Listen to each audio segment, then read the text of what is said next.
Okay, I guess we're live now. It didn't do the whole thing. I don't know No what video. that was. Did you turn it off? I might have before. I can't remember, but it's all good. Whatever. Yeah, Just welcome for to you, the man. Military I'll Retirement play Podcast. it. You ready? You ready? Want it? All right, let's play it. Let's play it. Go ahead. I got you. All right.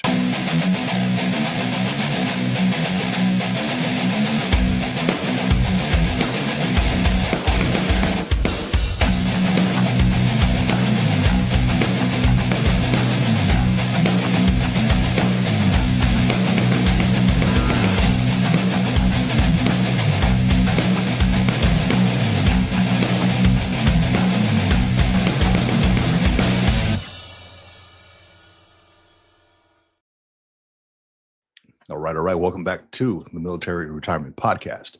Thank you for saving my skin there, John. You're welcome. No problem. Yeah, back to the world's best veterans readiness and employment podcast on earth. Yes.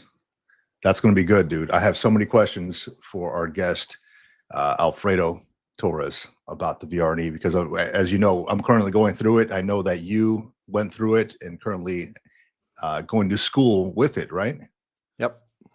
Yeah. So that's going to be, this is going to be an excellent topic for folks. And I don't think, I've talked to folks and I don't think enough people know about that, the VR&E. They're like, do you mean like GI Bill? I'm like, almost like the GI Bill, but imagine there was a fork in the road and then you want to go this way without having to use your GI Bill. Let's check this part out, right? So yeah, there's a lot to uncover there, and we'll get to that in a second. But I wanted to bring up a few things. First off, John, how's your week been, man? And first, real quick, Navy cop, good morning to you as well. Thank you. You're always with us. We really appreciate it. Big shout. Yeah. Shout out. Yeah, we actually had Navy cop on. He was the guest host last week. I saw that. Holding down for the weekend. Yeah, no doubt. Yeah, it's been a good week. It's been busy. It's been crazy busy. I've been running back and forth, running around. I feel like the more I work in my older age, the more tired I get. I can't just go for like 16 hours anymore. Well, it's crazy. Welcome to old Fartville. So yeah, it's been good. I've just been trying to keep up with things, catch up on things, trying to just get the work done and spend some quality time with my wife, who were out running around today all day, pretty much running around all over the place, took the dog for a walk, all that good stuff. So yeah, what about yourself? Well, me, what did I do? I started doing it was supposed to be like a 5K run, but I got this thing with my knees. So I'm like, hey, I'm just going to try to run it, jog a little bit. This was for the Navy's thing. That's why I wasn't on last week, right? Mm-hmm. I figured, do something with the wife when she asked me to, so she doesn't, so I can live happily, at least somewhat at home, right? So I did that. And then I had a whole day of recovery and icing my knee again. So that was fun, right? And I understand what you mean by getting older in age, because yesterday I was just doing some landscaping work with my boys. I enlisted my boys to go do outside, with the pitchfork and the damn the shovels and all that, turning over all the dirt because we're looking to redo our backyard. And just 30 minutes out there in the sun, and I'm like, damn, why the hell did I do this? Just having all these second thoughts about it. Oh man, but no, life is good. I can't complain. I'm still alive. I woke up this morning, so I'm grateful for that. Got a chance to hang out with the family, did some barbecuing last night, so that was fun. I did want to bring up a couple of things that kind of popped up on my radar, which was pretty cool. I was on my Facebook feed yesterday, and I'm a part of this veterans community group, and this gentleman put a post up saying, hey, he moved from the States to the Philippines, right? He's like, hey, I finally made the moved to the Philippines. And he had a photo, or he put a video up of a beach, like this little secluded beach. There was like nobody on it. Beautiful beach, right? And he's like, dude, I live 8 minutes walk from here in a 3-bedroom house for $250 a month, like 12,000 Filipino pesos. I don't know if that equates to $250 a month. But he's like, this is incredible what you get out here. And it is almost like a little secluded island. The place called Bohol, Bohol, and hopefully I'm not giving away his secret or anything, but it was it was incredible, dude. And I looked at, you know, my wife. I was like, you know what exactly are we doing here? Like what's happening? You know, we live in San Diego, and I'm like, yeah, what we pay for housing is like, you know, it's a fraction of what this guy has for a 3-bedroom house. Mind you, it's a completely different country, right? But you know, we kind of made a pact. Like once the kids are out of the house, we're going to go out and explore a little bit more. So my youngest son has 7 more years to go. So in 7 more years, hopefully I have enough power to get my butt out of the couch and then just go and do stuff. You know, I'm sure I will. But yeah, that was one thing. And then there was a story. I'm trying to find the story of this. It was a police captain. I saw it on the news, man. A police captain that was he and 10 others. They were veterans, and they got hit up for VA fraud. And you know, I'm trying to pull it up here. I can't remember what the title was, but I do remember it was from Florida because I hail from Florida myself, you know, for part of my life. And it was incredible. It was like in $600,000 in VA fraud. And just thinking, because we see these things, right? See these news stories, like this guy is like doing like PRs at the weight room, right? His thing says he's got like shoulder injuries, but yet he's like doing PRs with the bench press or whatever, the shoulder press. And it's like, do you really have an injury, dude? Like, and so that's a little scary, because I'm also thinking they may be doing some revamps to the VA, you know, the VA, what is it, the payouts, the claims and all that. Not that anything is already out there, but I mean, they're already looking at doing the federal stuff, the federal retirement stuff. Instead of it being the high 3, it's like the high 5 now. So that's changing. Yeah, that's going to be changing. So a lot of folks are not too happy about that. But I'm like, if veterans continue doing this stuff, they're going to be looking at us. You're going to highlight us, right? And well, for one, you shouldn't be saying that you don't have something when you know that you do have something when you don't. For two, you know, just keep it on the up and up. If you really have a shoulder injury, you know, you should probably get compensated for that. You know, it's probably not going to get better if you get 100%. That means it's probably never going to get better. But just kind of, you know, be on the up and up with that. Just be careful with what you claim. That's all I'm saying. Let me see. And I was looking at top careers for veterans coming out of the military, and one of them seemed to be cybersecurity. And I was just I'm looking at this BBC article, why so many military veterans move to cybersecurity. And between that and a YouTube video I was watching on careers, cybersecurity is going to be it's like the future, right? I mean, every company is going to need some cybersecurity. I got Bruce Daniels. I agree with Bruce. Yeah, I mean, cybersecurity, right? We're going to be doing a episode on it tomorrow, right? On some cybersecurity AI kind of stuff. On AI, yeah. With AI. another, I'm sure it's going to. Yeah. I'm sure it's going to dive into cybersecurity a little bit, or That's at least touch on the technological jobs and things out there. Yeah, I grew up with Bruce in the Army as a cyber guy and a signal guy, and it is what it is, right? It's a good field. It pays really well, depending on where you're at. You can make a lot of money doing it. If you're really not passionate about it, though, like you have to be really nerdy. You have to be really nerdy to really enjoy it. Yeah. And I think that's what it is too. It's like it's a good solid career field if you know what you're doing. But is it going to bring the best out of you? And is it going to be like, are you going to be just smiling all the time doing it? Yeah, probably not. Yeah. But it's, from what I read, it is stable for the future. Yeah, definitely. Yeah, it's like the IT jobs of the late 80s, early 90s, when the internet was just starting to come on board, and then all those IT jobs just popped out of nowhere until the bubble in 2000, I guess, maybe after 2000. But it's definitely a stable job. It's stable work. It's good work. It pays a lot of money. I think it just depends on how dedicated you are to it and where you actually work. Like I don't think I'd ever want to go back in the government doing cybersecurity stuff. It depends on really if it's like a very small little niche, little technical organization to do stuff.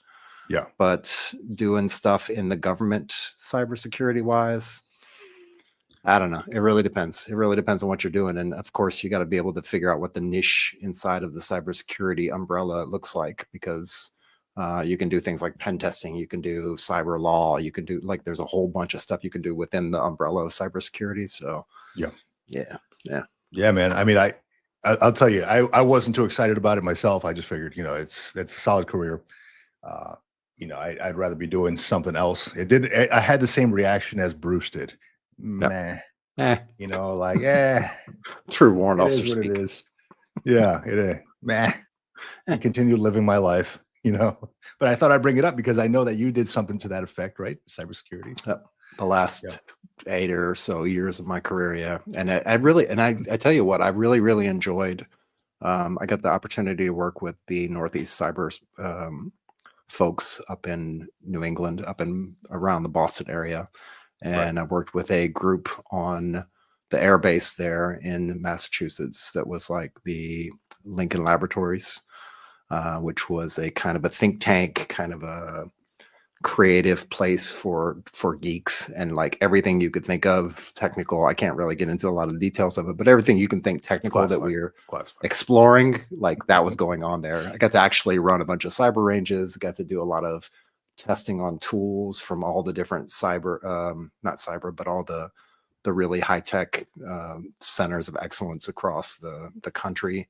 And we would come together and test tools out and evaluate tools and stuff like that, do a bunch of ranges, a bunch of red teaming, blue teaming, a lot of really cool stuff. I was surrounded by really, really smart people from the lowest E4 all the way up to the colonel in the organization, which really impressed me a lot. Yeah.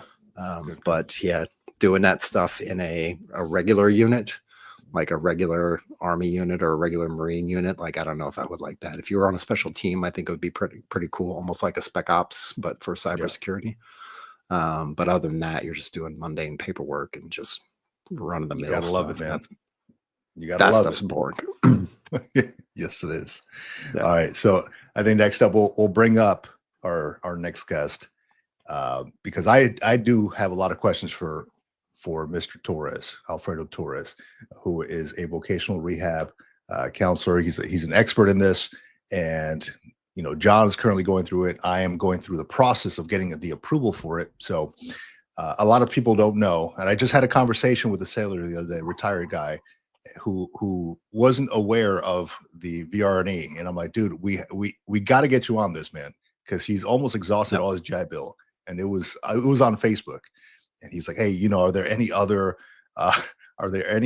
opportunities out there for me to go to school? Because I'm almost to the end of my GI Bill. I'm like, have you looked at VR&E? He's like, who the what? I'm like, no, VR&E, dog. Let's talk about it. So, all right, real. without further ado, Mr. Alfredo Torres, let's bring you up to the screen here. How you doing, sir? Hey, I'm doing all right. And my internet's cutting in and out. Let's hope it doesn't drop out completely. A couple things before we start. Yeah. Number one, about the Philippines, dude. That's been a place since I was on submarines back in the early '90s. I had chiefs out there. I was in the Navy. I had chiefs out there who were like, I can't wait to retire because they could like kings out there just on their retirement. Right. So yeah. So I mean, you guys, people just discover it. For real. Number two, on the guy with the shoulder who's now getting hit up for fraud. Here's my advice for people. Okay, realize we got good days. Okay, you will be judged on one good day versus the 99 out of 100 days that you're paying. Right. What you do. Be careful who's watching it, because if you put out a video, you say you got a bad back and your back's not feeling bad this one day and you put out a video where you're carrying 15 bags of groceries in, the wrong person sees it, all of a sudden you don't have a issue. So be smart with that. And as far as the man, that sucks. That and what was that? It cut out when you said it. The high five, man, that sucks. Yeah, I just read about that. Yeah, I mean it's a saving it's a savings thing, right? Yeah, savings. Anyway, that's I'm not going to get too much into. I got out of the Navy after 13 years, and I bought my 13 years back into the federal government so that I could, try to get. I'm a GS-11 now, trying to get up to 12 or 13, and then I'd be okay. But now for me to retire with a high five being into 12 or 13, now I got to work another 3 or 4 years. That sucks.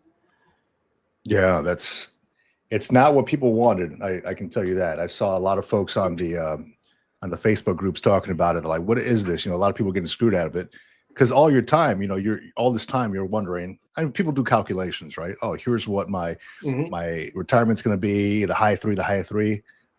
Now the rug's pulled under. Psych, it's going to be high five now. It's going to be a little bit less. Right. Not that much less, but a little bit less. Well, it depends. Yeah, let's say I become a GS-12 now. GS-12 step 1 versus a GS-11 step 3. It's a 10,000. See, 10,000? I don't know. It's a few $1,000 difference. So now, equation, I got to work 2 extra years because GS-12, then step 1, step 2, step 3. It starts to make a difference when you start getting at those step levels. Yeah. So here's an article on Fed Week, and I'm not going to go through the whole article, but it's just kind of going through scenarios what changing from a high 3 to a high 5 would cost new retirees. So, I mean, there's a couple articles out there to read, but yeah, definitely folks that didn't know, read about it because if you're looking at retiring from the federal government, it's going to affect you. Maybe not as much as you within think, the next 5 years, right? Yeah. It's going to have some effect. Right. Yeah, and that's like the handful of folks that are going to be doing the traditional retirement anyway, from the military side at least, because once we get past this kind of 5 or 10 years left of people retiring regular, it's going to be the blended retirement after that, right? So. Yeah. So that's going to be the military side, blended retirement. Right. Yep. So let's talk VR&E. Yeah, let's do that, man. Because I got some. I really want to get into this, right? Because I'm going through the process of it right now, right? I got my VR&E counselor. He's reviewing my stuff. I sent him all the school information that he wanted, the cost estimates, everything in a nicely neat package, as nice as I can make it, as easy as possible. I can make it for him, right? And I'm just kind of standing by waiting. So it's been a week, and I know they're kind of getting hit hard with a lot of these because each VR&E counselor, as I understand it, has a whole lot of folks that they're taking care of. I'm sure you could talk about that. I just got 40 cases the other week. I'm at 100 on top of what you had. I'm at 143 clients. Mind you, I've been doing this 8 months.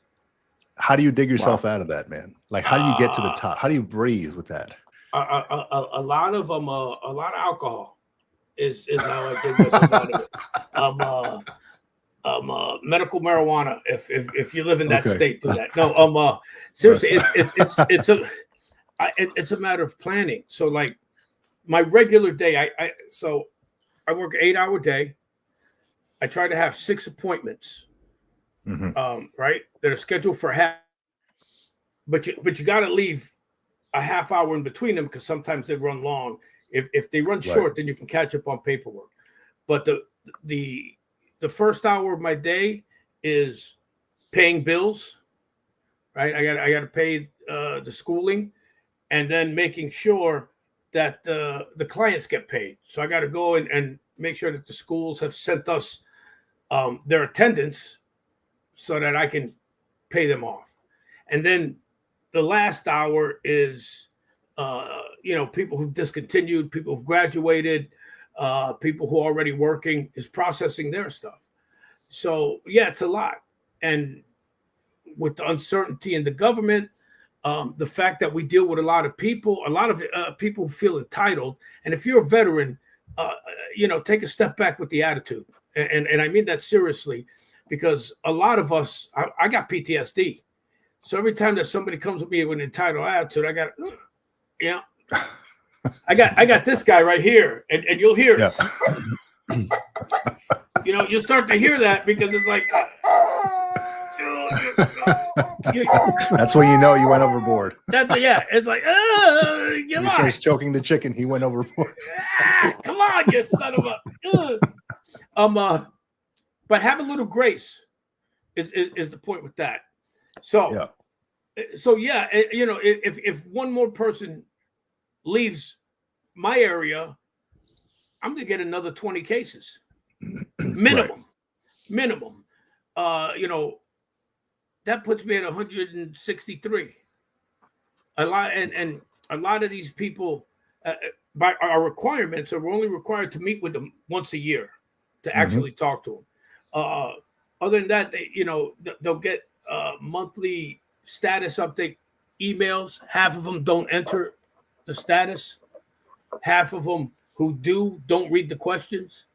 Yeah. And a bunch of them just have outright rejections. Like, if I get it, they opt out. So then when we meet with them, all of a sudden, I haven't gotten paid in 6 months, or why is this added? Bro, you've last 6 months you said everything was okay, or you opted out. Yeah. How I avoid that is I set up meetings every 2.5 to 3 months with them. And if everything's going good, it's a 5-minute meeting. How classes? How's your family? How are your disabilities? Any questions for me? Boom. And 5-10 minute meeting. If that's great, that gives me the remaining 50 minutes to do other work. There are times, I'm 50 minutes, 55 minutes, and I gotta hang up and say, look, I'll call you back after I'm done with all my meetings, because it goes that far. People don't realize, that it's not only dealing with school. I was talking to somebody the other day who's in the middle of a major depression. Like, so we're dealing with people with mental health issues. We're dealing. I got a woman who I put on the interrupt status because she's homeless. She can't go to school. So this isn't just a whole lot of situations, man. Oh yeah, wow. No, this is like every other benefit. Your life affects it, and then you add time limits on it, and it becomes a big deal, and it puts a lot of pressure on us, the VR&E counselor or the VR&E specialist. That's what I'm a case manager. I'm a specialist. I'm not a counselor. The difference is that a counselor could approve you. A specialist gets you once you're approved. Okay. So I did notice on like step 1, right? When I had my initial meeting, right? This was the introductory meeting with the counselor. I don't know if it was a counselor or specialist. It's a counselor. If you're looking at getting into the program, it's a counselor. Yeah. So it was an introductory one, and it was like on a Zoom call or a Google. I can't recall what it was, but it was something to that effect. And I was sitting in the car because I was at work at the time, and they put it on the phone, and they went through a roll call. And they probably called off like 50 names, but there was only 18 people there. Sure. And I'm wondering, like, what all these people that signed up for it, like, where are they? Why didn't they show up? Who knows? It's different situations. Look, right? There are people who don't take these things seriously. And we see it with filing for disabilities, right? Okay, you got to make those mandatory appointments. I always forget what they're called, CSP, CST, whatever it is. Those appointments, right? How many people? The CMP exams. Yeah, CMP. How many people just miss them? A lot. Yeah, I'm sure a lot. And then that's why they always reiterate, you got to show up to these things, or else you're on the back burner now. Right, and it's the same thing with us, and it's frustrating. We want to get 50 people in. The vast majority of us who do this are veterans. A lot of them are graduates of the program. We know the benefits of it. I I got out in 2005, and back then it was almost impossible to get via what was voc rehab back then. And the difference, I don't know if you guys know anything about my background, but I was homeless and suicidal, and the difference that voc rehab could have made for me, what turned me around was when I didn't have GI Bill when I got out, and then in 2009, post 9/11, GI Bill came out, and I was eligible, so I got 100%. I was able to go to school, and that turned my life around. But had I had voc rehab in 2005, which existed, I could have started turning my life around when I got out. So this voc rehab, Chapter 31, VR&E, all the same thing, is a benefit that's an incredible benefit. However, here's one thing I want people to remember about voc rehab, and this is the most important thing. And Vic, you said something about your friend wanting to go to school, and voc rehab is not an educational benefit. Right. Voc rehab is a benefit to help you get sustainable employment. Now, here's the difference with this, okay? And this is about a mindset, okay? First off, with voc rehab, you have to have lost the ability to do your current job, okay, in some way, shape, or form. The way I always put it is, think of yourself as a mechanic, and you've turned wrenches, and now you have a shoulder injury. Well, you can't turn wrenches anymore. So you need to pivot careers. So you want to go into cybersecurity, right? So there's a couple things that you're going to need. Number one, you need a note from your doctor saying that because of your service-connected disability, you can no longer do current job. Then a note from your doctor saying the field you're looking into will not impact your service-connected disabilities. Okay, so you should have both of those things. That's going to make things go a lot smoother. Number two, you need to do labor market research, right? What field are you going into? What's the job market look like in your area, right? You want to get into cybersecurity. I live in the DC area. There's 835,642 cybersecurity jobs around here, right? Yeah, the chances of me being able to get a sustainable job in cybersecurity are pretty good. Yeah. Okay. Let's say I want to become a blacksmith. There's 5 jobs in the entire United States for a blacksmith. I'm not getting, they're not going to pay for me to go to school to become a blacksmith. So it's got to be like a bright outlook, right? There's got to be a bright outlook to it. Yeah. On the BLS site. Yes. Now, the third thing, how do we get you there to become sustainable, right? To get in the field. This is where education comes in. Okay, so I'm the mechanic. Now I want to go into cybersecurity. What do I need to be successful in cybersecurity, to be able to get in and sustainable? Well, minimum of a bachelor's in cybersecurity, right? I also need certifications, right? Don't sell yourself short. Some people, like I have a lot of people who come in and say, I need an associate's. They get their associates. Well, what do I need to get a bachelor's? Well, now it becomes a whole big deal because of the fact that somebody should have told you when you said, okay, I want the associates. Somebody should have said, give you a little pushback. You sure that's what's going to make you get in? You know? But then again, you should have done the research. Mm-hmm. Yeah. Right? Can I jump in real quick for Alfredo, and just to interject something for those folks out there who, if you require a degree, like maybe if you came straight in the military out of high school, maybe you know or you don't know, but you don't have to get an associate's in order to get a bachelor's. Like it's not a prerequisite to get an associate's degree to get a bachelor's degree. I just want to put that out there for people to understand that Right. terminology. Yeah, and that is important because a lot of people will go and get it and think, okay, I want an associate's. Done. No, you look at what the requirements are. I advise people, and you had that ONET site up that you shared. Incredible site. I don't know why more people don't talk about it, but when you want to do labor market research,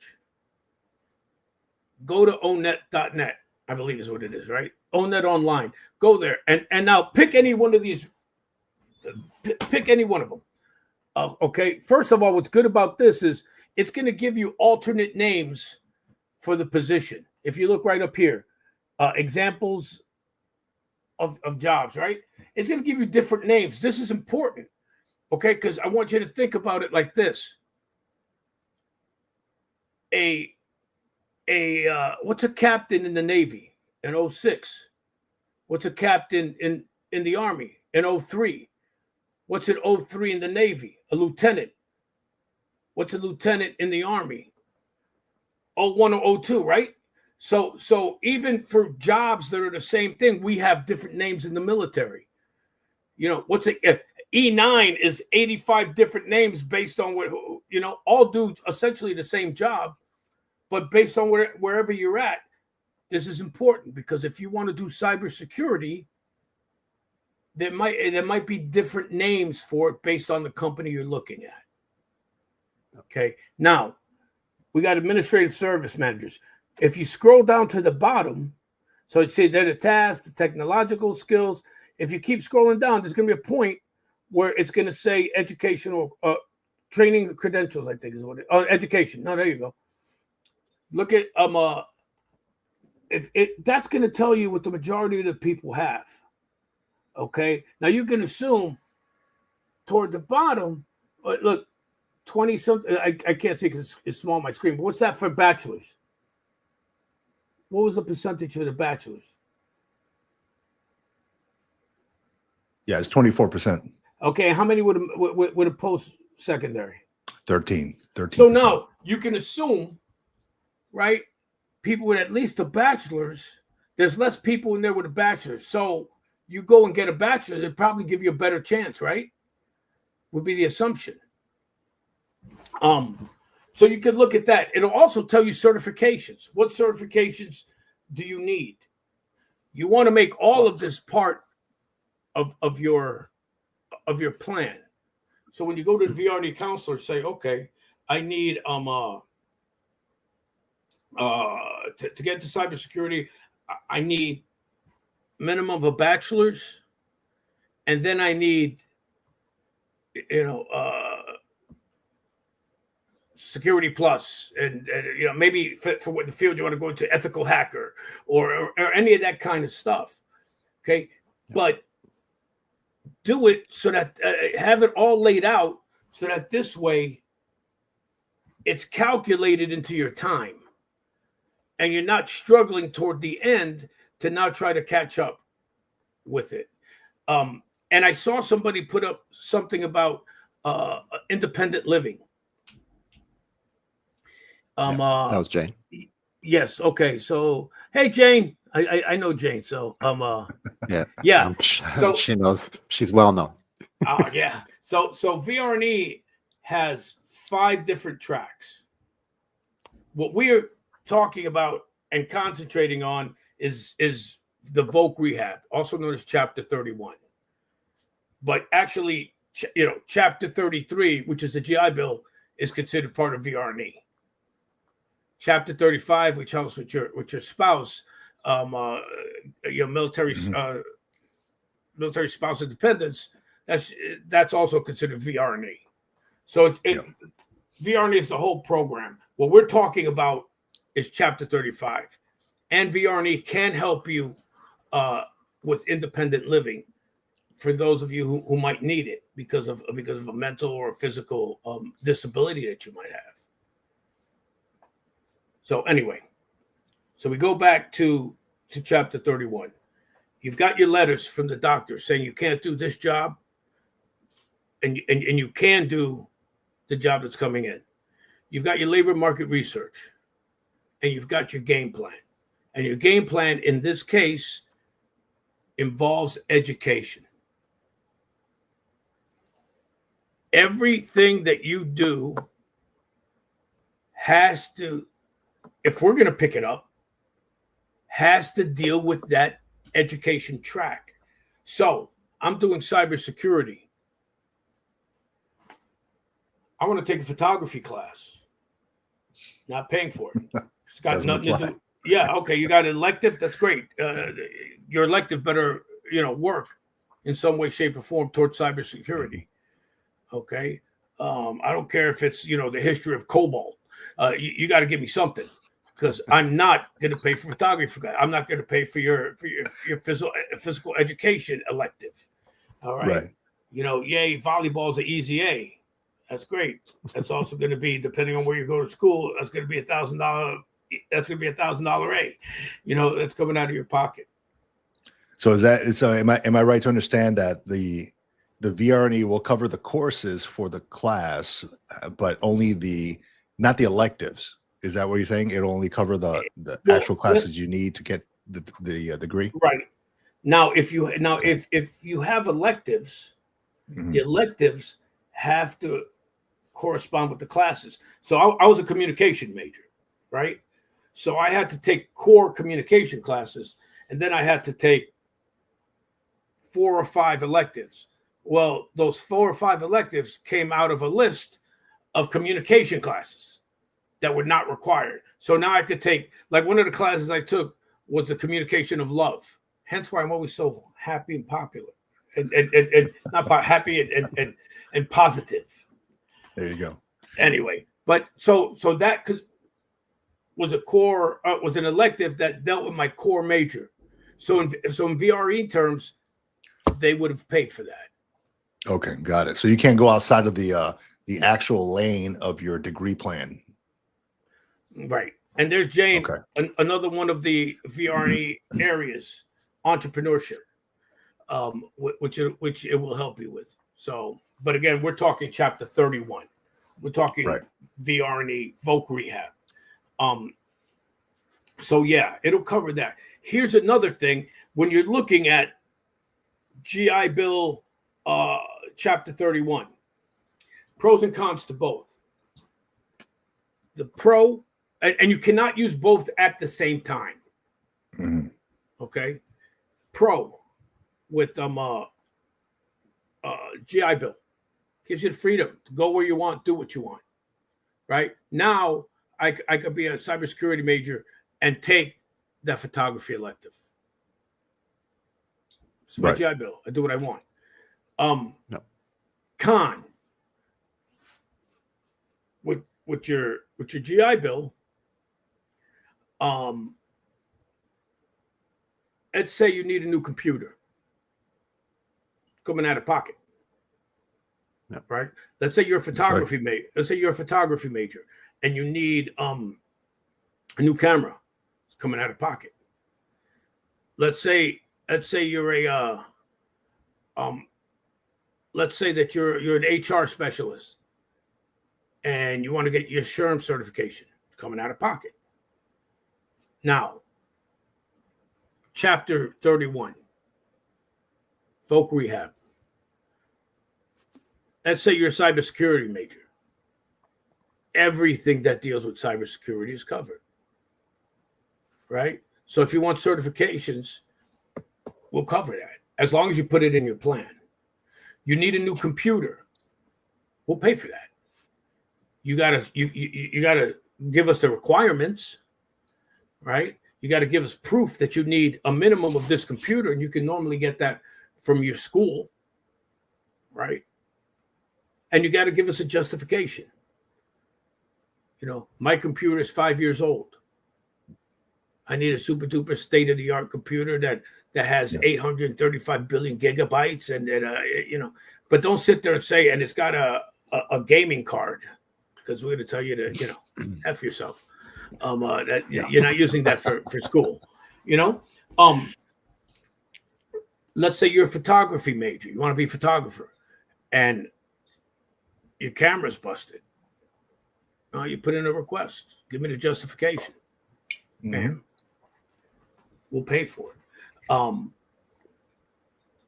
So that's the difference in those two. One gives you more freedom and flexibility. One sets you up for success. Alfredo, I'm curious now. Now that you're mentioning all these things, what is the most outlandish thing that you've ever received for a request? You got it's on the top of your head, so you've been thinking about this. It's one of these things where I haven't been doing it long enough to have gotten some really wild requests. Yeah. But one of the requests that I have, one of the things that someone's requesting right now that I just put it in, I don't approve it. I make sure everything's good, and then I submit it to financial. Right. They'll approve it. But it is a handicap accessible desk and chair. So this isn't a standard desk. This is something that's going to run a few $1,000s. And more than likely it'll get approved because they'll check it against their disabilities. Mm-hmm. Yep. And if the justification is right, they'll more than likely approve it. I get computer requests all the time, certification requests all the time. Here's another benefit to VR&E versus GI Bill.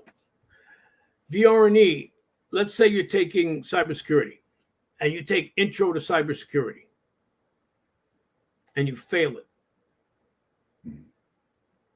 VR&E will pay for it 2 more times. So you can take that same class 3 times without it affecting your overall benefits. Now, if you fail it the 3rd time, you're paying out of pocket. With the still, even with 2 times, that's very generous. Sure, very generous. I agree. It makes a difference when you look at the GI Bill, and you've got that time crunch. Mm-hmm. Yep. What do you got now? 36 months, I believe. To So if you 36 with you can request it through the Readiness Act for 48 months total, but that's through a request. That's for you guys who just got out. I got out 20 years ago. I can't request a damn thing. Oh yeah. It does not apply. Right. I might as well be a Vietnam veteran to these guys. But it's 36 months. That can affect your timeline. If you got to take one class 3 times, that's 2 classes that you're not taking that might fall out of the window. Now, with VR&E, you have 48 months on average, but you can request an extension. Now here's the killer, right? I just paid for 48 months of your schooling, and you need this one class to graduate. Yeah, I'm going to extend you. I just invested a whole lot of money into you. Right. Not counting the stipend, not counting any special requests that you had, in order for you to retrain you and for you to be successful. Yeah, I'm gonna extend you. So again, pros and cons. Here's probably the biggest thing. You can, if you utilize your GI Bill and you qualify for Chapter 31, we, depending on the classes you took, can pay you, can reimburse your time at the GI Bill. So that's what I heard. Yeah. Yeah. So you let's say you're doing your cybersecurity, right? And you use GI Bill for the first year. Then you find out about Chapter 31. You apply. You're approved. Everything's good. You can request, if those 12 classes, that 1 year, those 12 months, you can request to have any class which goes to your degree according to your degree audit, and we will reimburse you that time. So if you took a year cybersecurity, GI Bill, you come in, you get Chapter 31, you request retro induction, you can essentially get those 12 months back for your GI Bill. So you go from 24 back to 36. So it leaves you with a clean slate with the GI Bill, and that's called retroactive induction. Yes. Okay. Don't if you're just getting into Chapter 31, don't bother your counselor with it. Save that the closer you get to graduation. It's a huge pain in the ass to do. Okay, and you got more important things, and your counselor's got more important things to concern with your plan at the beginning. But it's something you want to be aware of, because as you get down the line and you're about 6 months from graduating, now maybe you want to. So, Alfredo, I got a question about the stipend, right? Okay. So it wasn't until recently that I actually got like a no crap like answer to it, right? Because it was always kind of, and there was never a solid answer that I received to this. The stipend, I know it's not called BAH or housing allowance or anything. It's called the stipend, right? Does that mirror the GI Bill's basic allowance for housing? Does it depend? It depends. So Okay. let's say you have 1 month of GI Bill. Right. Okay. Now you're going to school. Let's say, I wish there was a yes or no answer, but it depends. It really depends. Let's say you're going to a brick and mortar school. You will get your BAH. BAH, based on where you live, E5, right? Mm-hmm. With dependents. Let's say you're online. Then it depends on then it depends on how many dependents you have. Right. Okay. And I always get this confused. If you have 2 or less dependents, so spouse and a child, you will get GI Bill online BAH housing, whatever stipend. Which I think is like half of even whatever the full-time brick and mortar is. Yeah. Right. So I think currently for fiscal year 2025, it's $1,169. I think is what it is. Mm-hmm. Let's say you have 3 or more, then we will give you our Chapter 31 stipend. Whichever one is more, well, it's going to be more beneficial based on your number of dependents. So, and what does that mean? What is the Chapter 31 stipend? I couldn't tell versus you. It's automatic. Okay, so there's like a calculation out there somewhere. Yeah, there's a calculation out there. Some of the more seasoned VR&E guys will probably know it by heart. I just know that if it's 2 or under, I press GI Bill online only. That's all I know. And that we have to enter in like the first 2 or 3 months of the fiscal year, because obviously with an increase in the BHA stipend, BHA for GI Bill, it affects your online. Okay. So, and that's something that could change.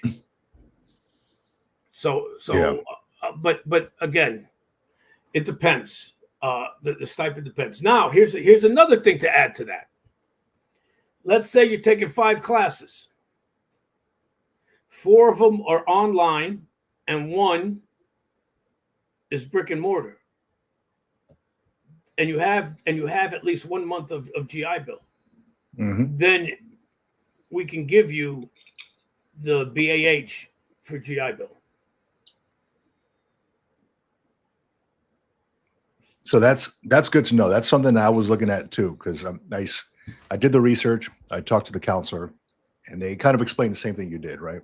If it's a hybrid, if you're taking a brick and mortar, like in-person sit down in the seat class, it can suffice as a full-time, right? Depending on how many credits, et cetera. Right. So if you take National University, right? They do 1 class a month, but once every 2 weeks, you have to sit in a classroom, and that National University is like down the road from me. So I'm like, okay, that's pretty easy ride for me. Right. So that's what I chose. And they're like, yeah, congratulations. That is one of the ones that are eligible for the full stipend, right? Which mirrors the allowance for housing. Right.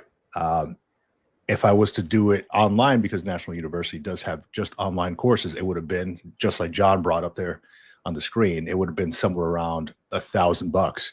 Whereas if I can sit my butt in a seat for twice a month to fulfill that full time, so exactly, I'm making over $2,000 at that point just for going to school. Right. Another thing that affects your stipend is how many classes you take. So we'll use 12 credits, 4 classes, because it's the easiest way to do it. 3 credits each class, 4 classes, 12 credits total. 4 classes for the time period, regular semester, would be considered full time. 3 classes is 3/4 time. 2 classes half time, 1 class quarter time. Your stipend is going to be adjusted accordingly. And if you're taking 1 class, you get no stipend if it's quarter time. So as you're going forward, understand that what you sign up for and what the school considers full time matters. This is also extremely important. So, as an example, Vic said he's going to go to National University. Semesters of 4 weeks. 1 class could be considered full time. Okay. Vic goes to National University. Semester is 16 weeks. 1 class is quarter time. Yeah. So there's the difference between Vic getting over $2,000 a month and getting nothing. Right. Okay. And I did some extensive research on that, because there's 3 other universities within, 10, 15 minutes driving distance from me. They don't start until fall, until September. I wanted to start ASAP because I'm, on the DRP. I got some time off right now. I wanted to start ASAP. Right. And that was the thing too. It was who can start off soonest, who can fulfill that, one class a month. If I was to go to, say, San Diego State University, it's the 16-week course, and I would have to take several classes. I am also I can only focus on one thing at a time. So doing 1 class a month would really benefit me. I've taken 3 classes at a time before, and I've had to drop one because I just cannot concentrate on that. So you really got to know your limits too when it comes to the school thing. Yeah. Plus, there's a lot of military-friendly schools out there,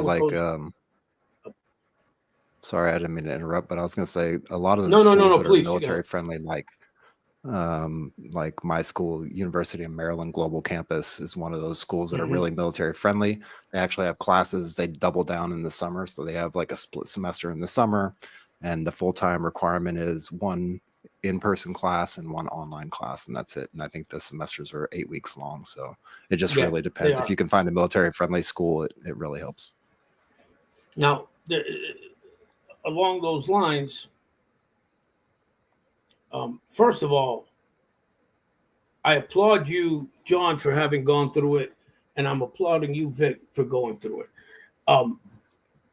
Congratulations, because you are in it.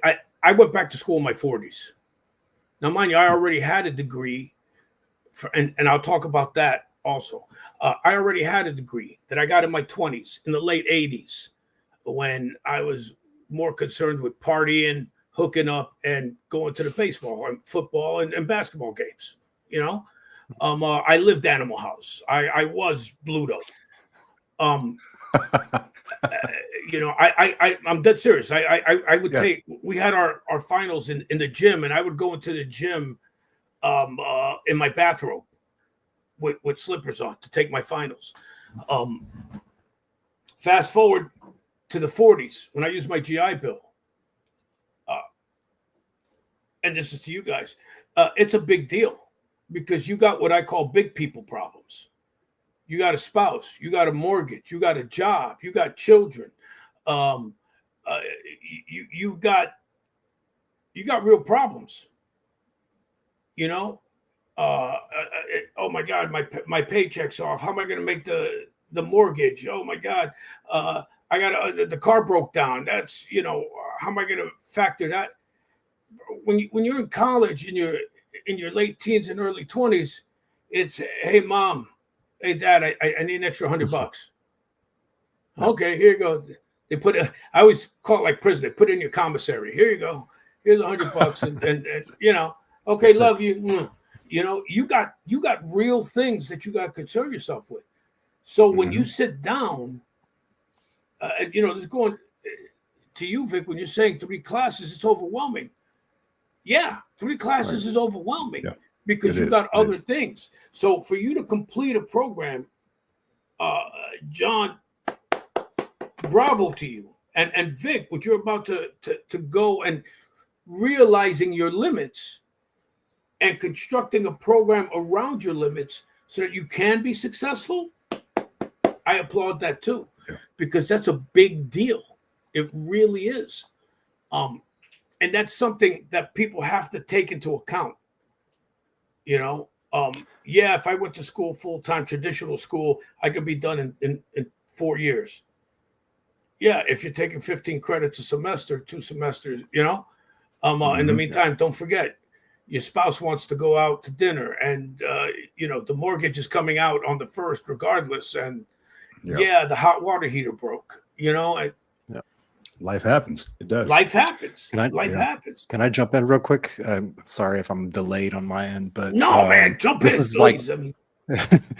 This is the real conversation that I have with my VR&E specialist, is that he was like, we have a conversation. We meet about once a month online for maybe 30, 45 minutes. And the conversation we have a lot of times is like, hey, how's everything going? Are you able to keep up with the schoolwork? How's, everything else in life going? Are you able to pay your bills? Are you able to do this and that? And one of the conversations I remember specifically, he was like, look, man, we give you 4 years. You've already got a ton of credits already accumulated because you've put in your transcripts and all the stuff, and you're just finishing those last classes or whatever, those last 20 or 30 classes to get your degrees. Like, it's not like the GI Bill where you have for like every month equates to a credit.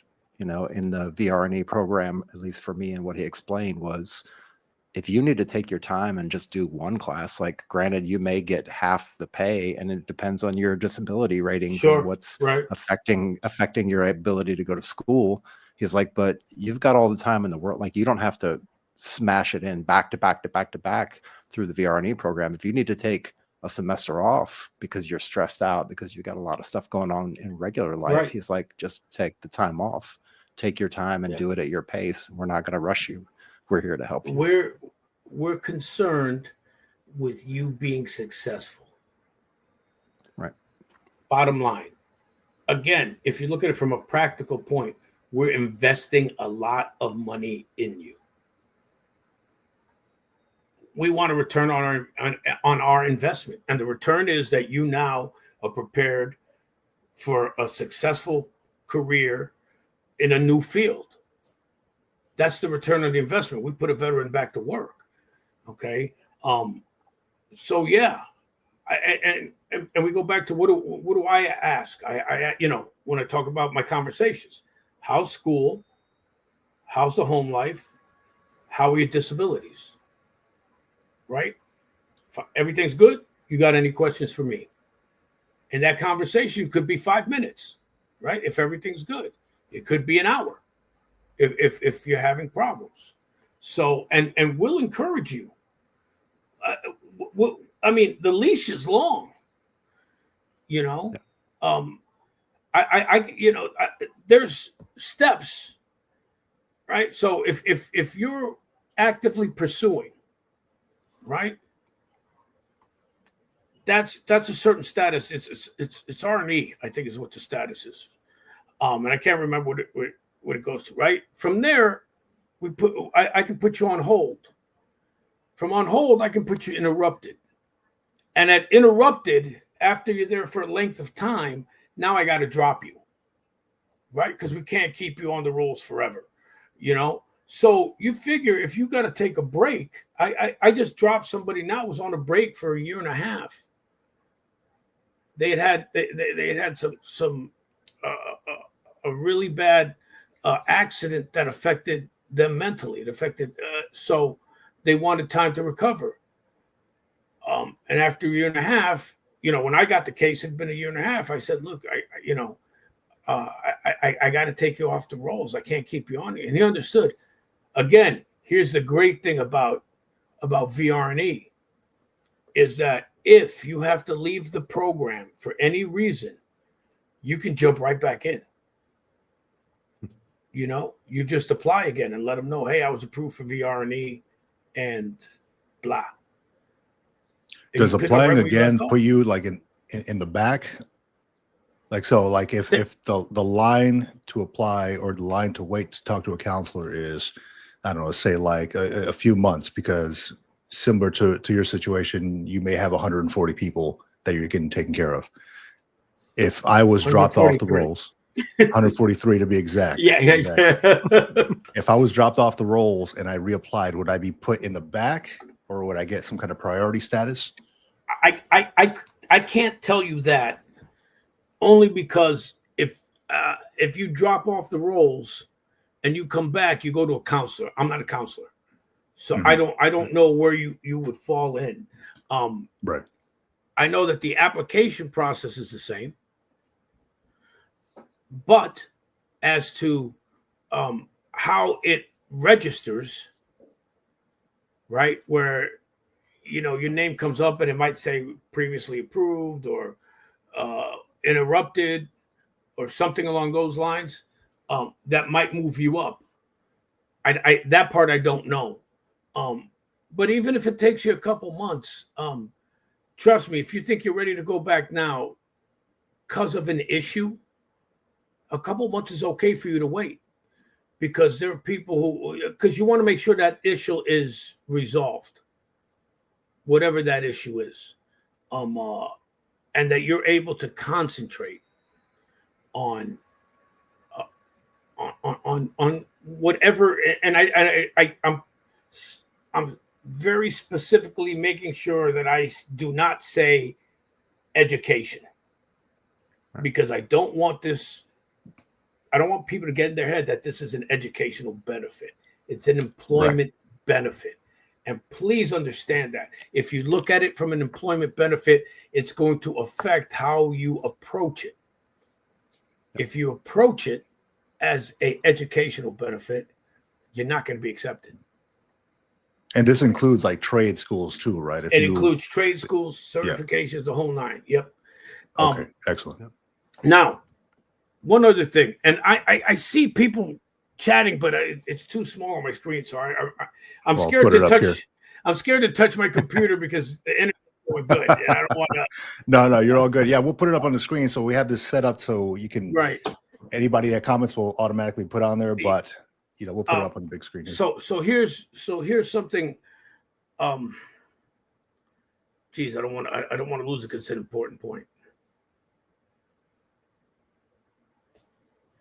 Sorry, my disability is kicking. Yeah, we'll come back to it. But it's a pretty important point that I want to make sure that you guys get. I promise you I'll come back to it. Go ahead. And so we had this comment here by Richard here. Each counselor has different perspectives and the approval process is very subjective. Thank you. Because that goes along with what I was going to say. Click. Thank you, Richard. So, check. Again, employment. It's 100% subjective.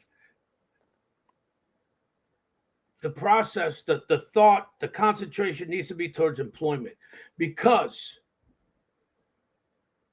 and a lot of people get this. Hey, I want to go get my master's. Well, you got a bachelor's? Yeah. Okay, you got a degree. I'm not going to approve you. I'm not going to approve you to go to school. Okay. Give you a great example.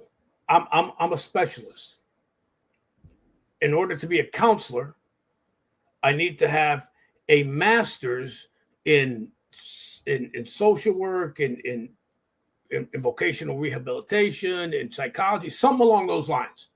My master's is in lifespan and digital communication. They will not pay for me to go to school. I have sustainable employment. they're not required to help me get a raise or get another position. I live very comfortably under my current job. I can do my job. Nah, you want to go to school, that's what you had the GI Bill for. So it's very subjective. Same person, and I've had people call me up say, "Hey, my counselor said that they already had a bachelor's. I can't go. Well, I can't be accepted." No, you can. Okay, but it depends on how you approach it. Go ahead. Does that make sense? I mean, sometimes It does. I Yeah, ramble. it does.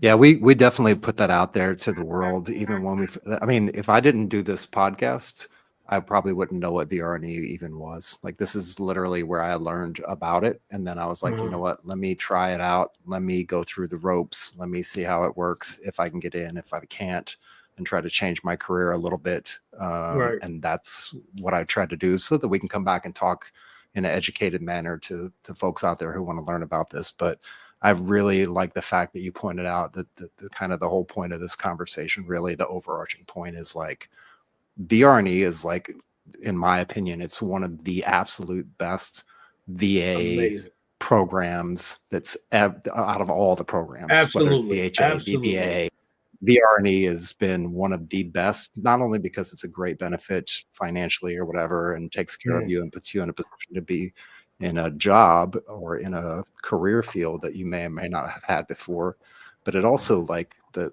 monthly counseling session just to sit down with my counselor at the VR&E is, for me, is like, I look forward to it. Like, it's a great conversation. We talk about a lot of stuff, and I'm able to talk candidly, and we can get a lot of things out on the table. And it's not like, oh, well, you're skipping out on your classes because you're too stressed out this month. Like, look, man, if you need to take a break, take a break. Like, we got you. Don't worry about it. I wish the whole VA would work like this. Trust me, there are people who are telling you that you're full of crap because their experience is different. And again, this is what it comes down to is the counselors you have. But here's one thing that it doesn't matter.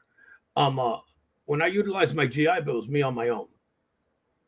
Period. End of story. Okay, there was no support. There was no encouragement. It was like I went to the registrar. They took my classes. Went to the military financial aid counselor. They paid the bill. That was that. They sent my check to my account every month. But if I was stressed, if I needed help, if I needed encouragement, and trust me, you're good. You're going to need all that.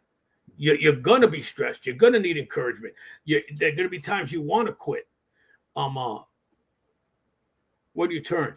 With VR&E, you have a counselor, and if you have a good rapport with your counselor, all my clients have my phone number. My direct to line phone number. They can call me anytime during the week. The ones who really have issues, I give them my LinkedIn because I check my LinkedIn 800 times a day. So they can contact me through there if it's after hours. Now, mind you, I don't get paid for any of that stuff. But then again, to do this kind of job, you got to have, you hear the term servant's heart all the time. Well, to do this job, you got to have a servant's heart because you deal with cranky people. That's an understatement. You deal with entitled people. Again, I've been doing this job 8 months. I got 143 clients. I'm supposed to have somewhere around 80 at this point. My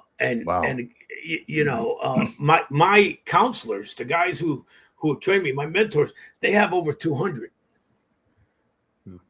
So why is it so backed up? Is it the lack of actual counselors right now? Well, to me, my understanding is it started getting backed up with the PACT Act. Because once they approved, and this is throughout all this is the VA, period. Once they approved the PACT Act, a bunch of people who didn't qualify for disability now did. And a bunch of people who had disabilities now got upgraded. So you had millions, and there was no increase in the staffing.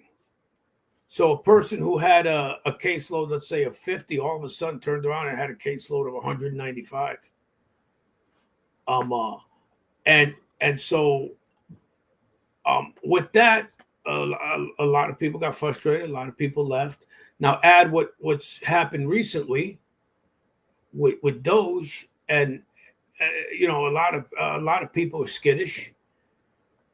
Even though we've been assured at my job that we're not getting cut, there's a lot of people who don't want to take the chance because of how people have gotten cut.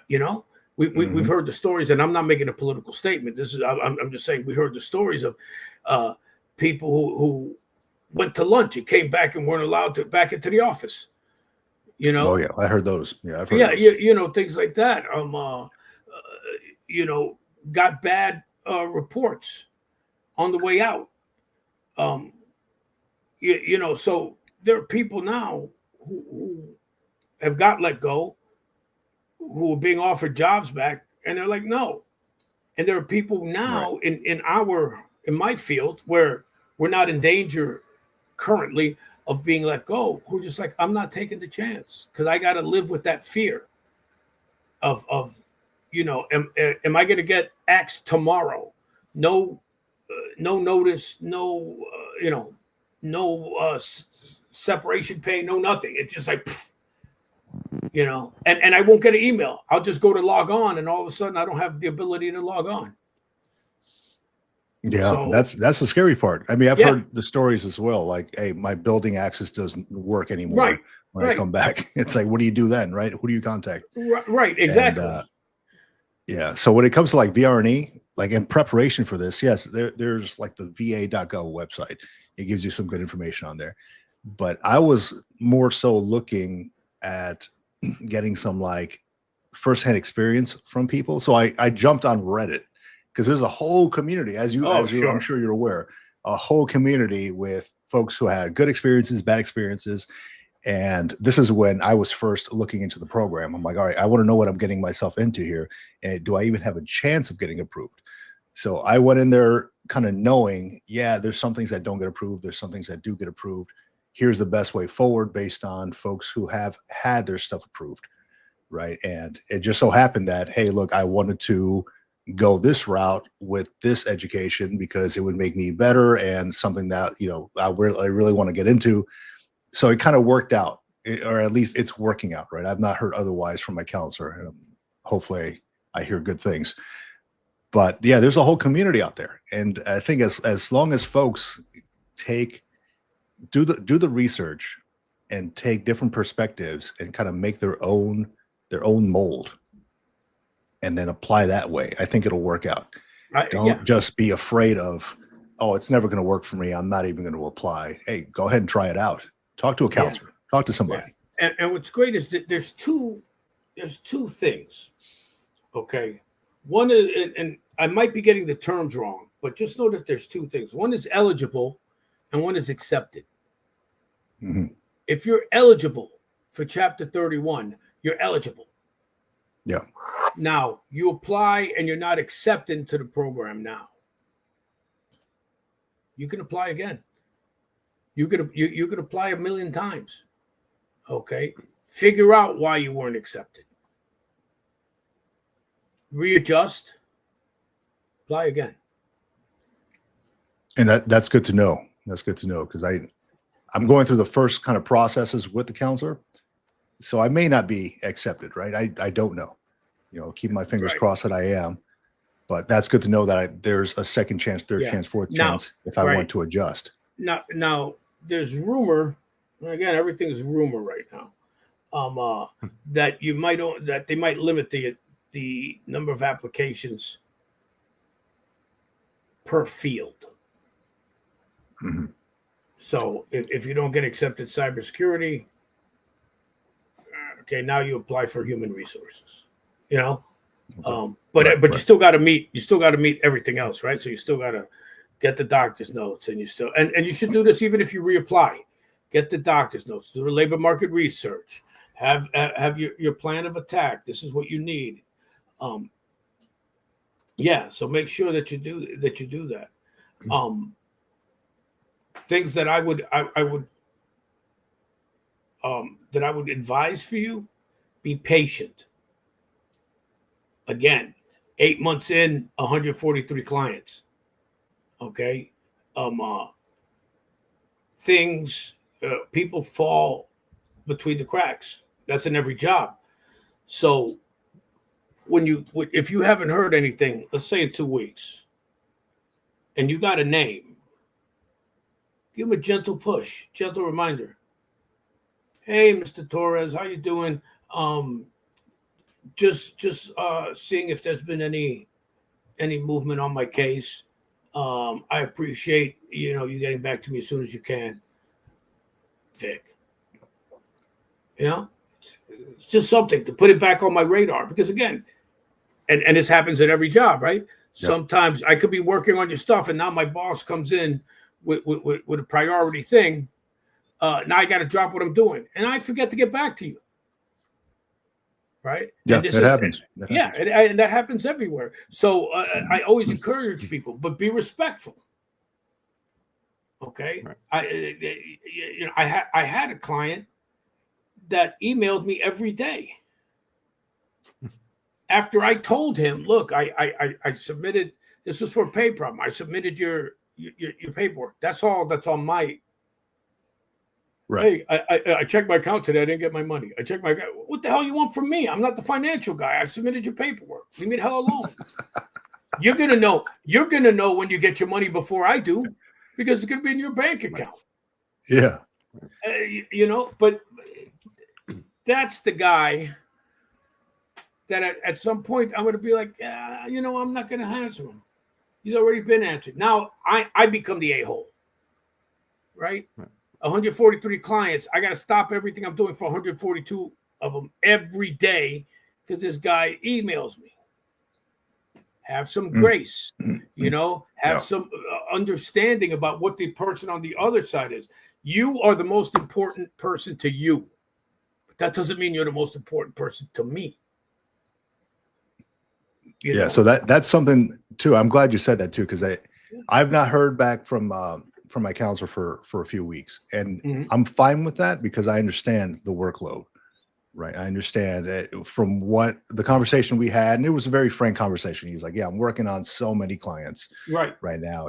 I really want to get you on board with what you got to do. Just, you got to do the legwork with providing me all this stuff. And he sent me that whole Word document, I'm like, okay, happy to do it. Right. I understand that. I don't expect him to do it for me. I'm like, all right, let me put the pieces in this puzzle, send it back to him in a nice tight packet. And, I'll probably give it another 2 weeks, and I'll just kind of give him that gentle push. Like you mentioned. How long has it been? It's been about 2 weeks, but I'm like, okay. Give him one more week. Understand that we got tomorrow off, federal holiday. Yeah. We're getting ready to go to June. So he might take a vacation. And I'm not oblivious to that. I understand that, he's got a family, he's got things going on too. He's got a freaking roster of people he's taking care of. So I'm not the only person that he's focused on right now. So give him a few more weeks, gentle email. I give him one more, because you already waited 2-3 weeks. I personally think, again, depending on how you reach out, is it good enough? A little gentle reminder. Hey, I know you're busy. It's been 3 weeks. I haven't heard. Has there been any advancement in my case? Because also,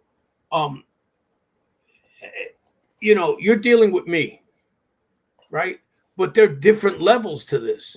And so I got to submit it to a supervisor. I got to submit it to a financial person. Or I got to submit it to somebody else. And you know what? Now I'm waiting on them. And so maybe by you gently reminding me, it might not be that that you slip through the cracks on my end. It might be just that I'm waiting on somebody else.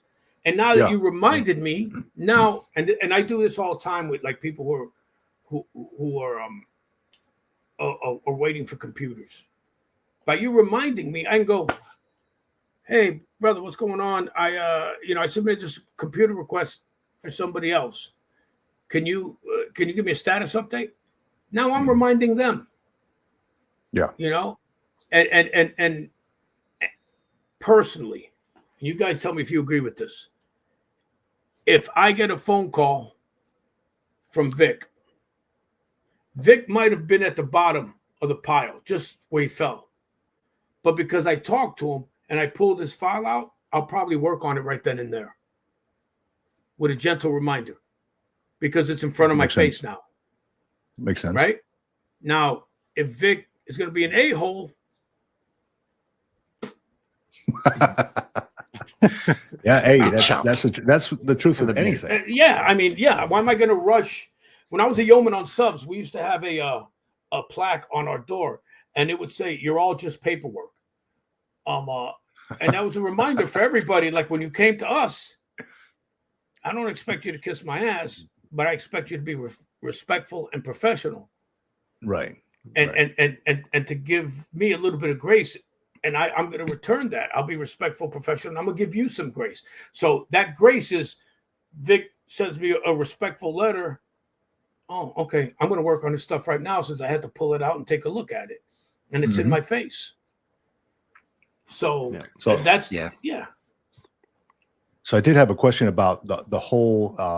I was reading about the technology package. If you need like a computer to do your work, maybe my work requires or my schoolwork requires, I don't know, a Microsoft license or something, or something to that effect. Or maybe you're a plumber, you need tools or something like that. How does that work? Like, do I submit a list to you or to the counselor saying, hey, I need this with some backup documentation from the school, or do I just go buy it myself and then submit receipts? How does that normally work? It depends. Okay. So let's say you need a computer. We use a computer because that's the easiest way to do it. Right? Yeah. Your school has a bookstore. Bookstore sells computers. Right? Mm-hmm. You send me the school requirements or the class requirements in writing. You send me the justification. You send me the price and the specifics of that particular thing. With a computer, let's say it's RAM and speed, internet speed, and all of that stuff, right? Now, if the school has it on their bookstore, I can go and approve it. You go pick it up tomorrow. If the school doesn't, then I could submit everything to our finance office, who will then go and approve it and look for what you want, meeting the requirements, right? Buy it at the cheapest price and send it to you. Or the longest way, but sometimes it's the necessary way, is you buy it and then submit a reimbursement. Mm-hmm. And then we need everything that I said, plus the receipt, plus a bank or credit card statement saying that had been paid. I imagine that route is probably not the best route, because what if they buy something that they don't actually need, supercomputer, if you will, and they're asking for reimbursement? Right. Yeah. I assume it's just a partial or no reimbursement at all. I again, that's finance. Finance is the ones who are going to deal with that. But when you say that, don't ask for an iMac, iPro, iApple, whatever. I don't know computers, but don't ask for the super duper gaming computer that's $5,000 unless the school requires it. And there might be schools that require it, right? Because you might be going for a gaming degree, right? You might be going for a degree in being a music producer. And so you need a computer that's got all these programs and you need these programs. Give it to me in writing. But if you need a computer, standard computer, I'm going to get you the one that I can get at the best price. I'm also going to get you what you need or what you Right. request. So you need a computer, and you don't put that you need Microsoft Office package. Guess what? You got a computer. Now you got to go and get the package yourself. You know, so I encourage people. I go, when you ask for a computer, get the warranty. We'll pay for the warranty. Actually, they made a requirement now. Get the Microsoft Office package. You know, you need that to be able to use PowerPoint and Word and spreadsheets and all the rest of that stuff. Excel. So request that. We're here to help you be successful. Justify everything that you need and know what you need to be successful. Okay? That's good. That's good to know. Yeah, so think it through before you just say, I need a computer. Also, like anything else, the more work you do, the less work I have to do. The less work I have to do, the quicker it goes through. It's the same for filing for disabilities. Yeah. You know, if you've done all the research and you've looked through your medical record and you said, okay, here's this on page 15, third paragraph. If you've done all that, here's the definition of this. Now, when it gets to the rater, they just got to look at it. Yep, checks all the box. Okay, boom. They don't have to do any research, right? Which slows. That was my mindset when I did mine. It was do as much work up front, so that way this guy doesn't have to do anything. Right. Right. I want to keep him happy because he's the one that's working on my package. Right. And it took me a while to get all that because, you know, I'm waiting for responses back from the universities. You know, I'm waiting to connect with these admissions folks and all that, telling me about, because you got to get the prices for the classes, right? How much everything's going to cost and all that. And there's calculators online and all that, but I needed to connect with these admissions folks as well. So it does take some time, but I wanted to completely give this guy a full package. That way he doesn't have to do everything up front. Sure. And think about it. If it took you time, yeah. Right. If I was a counselor, exactly. I got 143 clients. If it took, how long did it take you? Now imagine I had to do that for 143 clients. If you're number 143 and I'm at number 5, I'll talk to you in September. Yeah. You know, if that. Right. So the more you do, the quicker I could just, there's a big difference between verifying and researching. If I could verify your stuff, that could be a 20-minute process. If I got to research your stuff, that could be 2-3 days. And again, depending on if I'm waiting for other people to get back for me and all the other work I have to do that has nothing to do with approvals, you know, do the work on the front end to make it easier on the back end for those who have to approve stuff. Along those same lines, if you had to dig into it, and I know it's been a handful of months, but you've been a veteran for long enough, you've been around veterans for long enough, and you probably had conversations with a lot of people. If you had to recommend to people like some of the more obvious VR&E paths to take if they want to get into the VR&E program and they want to definitely increase their chances of getting it, what are some of the occupations that you would like point them towards?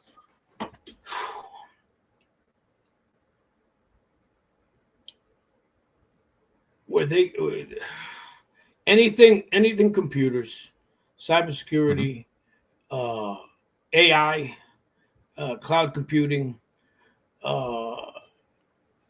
software engineering, any of that kind of stuff. Yeah, all those have bright outlooks too. Right. That's probably why. Yeah. Right. HR.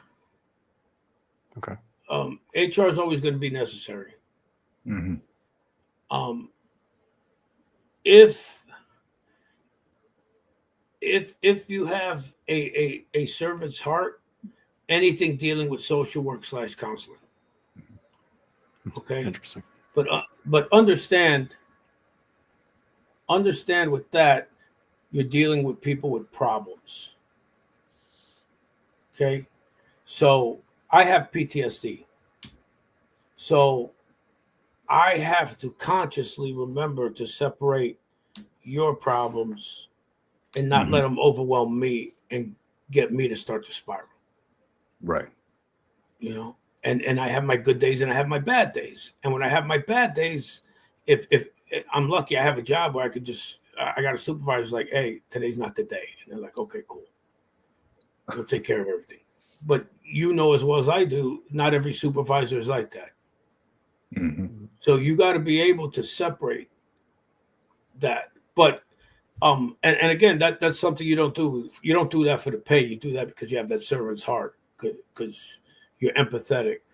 But there's always a need for people in those things. Of course, nurses and doctors. By the way, VR&E will pay for you to become a doctor. VR&E will pay for your PhD. Wow. VR&E will pay for you to become a lawyer. Done it? I haven't, but it's been done in the program. It's all on your approach and how you justify it and how you're switching and your chances of success. So shoot for the moon. Good to know. Don't be scared to. Another thing, and I know I'm all over the place, man. I apologize for this, right? No, you're all good. You're perfectly good. So you get your bachelor's in cybersecurity. Yay, you. Congratulations. Now you've tried for 6 months to try to get a job and you haven't.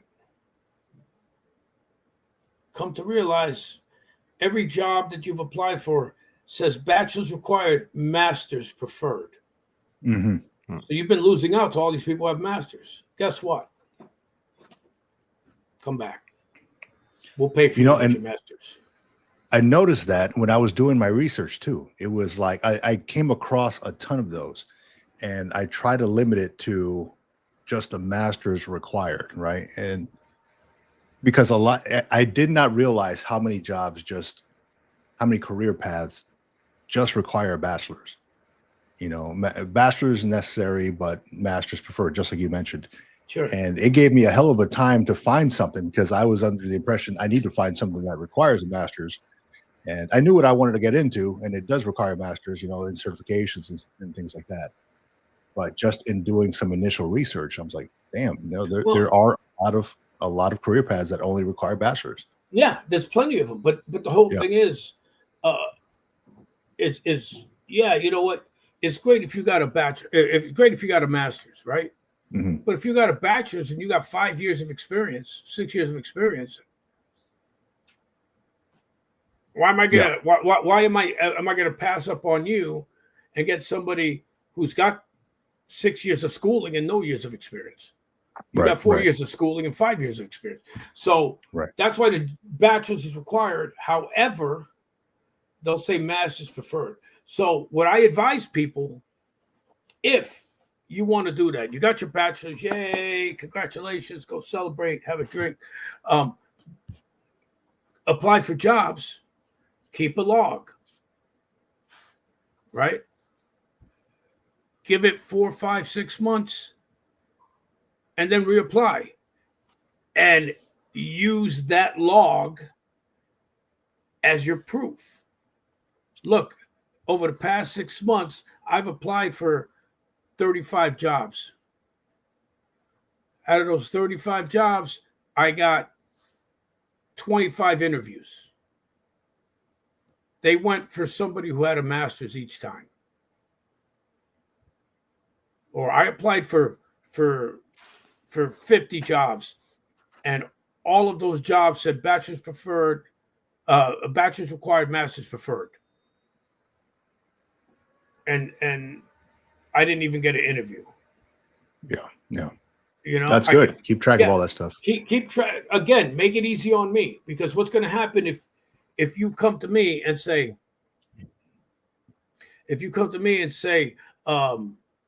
hey, I've applied for jobs. Okay. So you didn't get a job. Keep applying. You're probably applying wrong.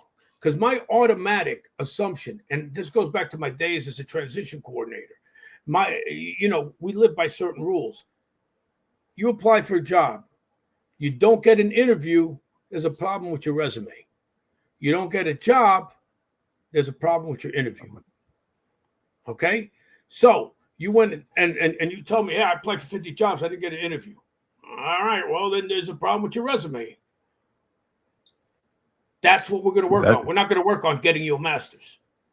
That's a whole nother episode, man. That is we can do a whole nother hour, 2 hours on resumes and interviews. Let me know when you want to have that conversation. We can have that. Listen, my resume has nothing to offer. I probably have to relocate just to use VR&E. Now I see why they're saying LA is the worst state to live. Louisiana. Depends. Again, what now? That's another thing, right?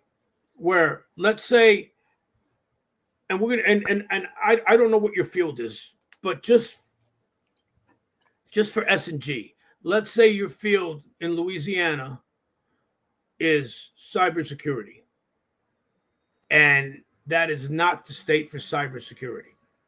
And you went to VR&E, you got the degree. We hooked you up, and it didn't pan out. You couldn't get a job. You tried for 6 months, right? Couldn't get a remote job. No job. Can't relocate due to family. Come back. Come back to VR&E, and let's change fields. We set you up to be successful in cybersecurity, but you couldn't land a job. You did an honest effort, right? You've got the log, right? You're showing me, there were 8 jobs in Louisiana for cybersecurity. You applied for 65 remote jobs, didn't get any of them. You gave it an honest shot. Once you're accepted into the program, once you're approved for the program, you're approved, right? Come back. And the justification is, I could not find sustainable employment in cybersecurity. It is starting to affect my mental health. I'd like to change directions. Now I'm gonna get a bachelor's in HR. Here's the labor market research. Here's the doctor's notes. Here's everything else. Switch careers. We got one from Navy Cop on May 1. If you still have some benefit left, but not enough for schooling, and have the letter that you're eligible for services, what services are left to use? My situation. Help me out with that. I'm not understanding. If you have some benefits left, well, are you talking about maybe like GI Bill? Yeah, if you're talking about GI Bill, yep. If you talk about GI Bill and you qualify for VR&E, use VR&E. Assuming that you're switching fields, Mm-hmm. and it's at least 1 month of GI Bill, right? You need at least 1 month. Yep. Some people say you need at least 1 day, but I just 1 month. Keep it at a month. The other thing too is that if you're using your GI Bill for a field and you qualify for VR&E, then apply for it and do what we talked about earlier, right? Apply for Retroactive it induction. and do the retro induction and get your GI Bill back. And you're not starting from scratch.